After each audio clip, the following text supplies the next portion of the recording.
andi makuru ashyushye tugeze mu kanya gato gatambutse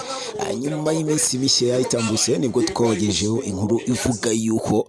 umuhanzikazi Tiwa Savage umwe mu bakobwa b'ibyamamare muri muzika akomeje kwakwa akayabo k'amafaranga kugira ngo badashyira amashusho hanze ye ari gusambana, ariko uno mukobwa yakomeje kugenda yigira nkaho bitamureba cyangwa yumva ko ayo mashusho ntayahari, ari ukumutera ubwoba bidafite aho bishingiye. Kuri uno munsi rero akaba aribwo amashusho yatangiye kugenda akwirakwira ku mbuga hirya nkoranyambaga agaragaza uno mukobwa Tiwa Savage ari gusambana,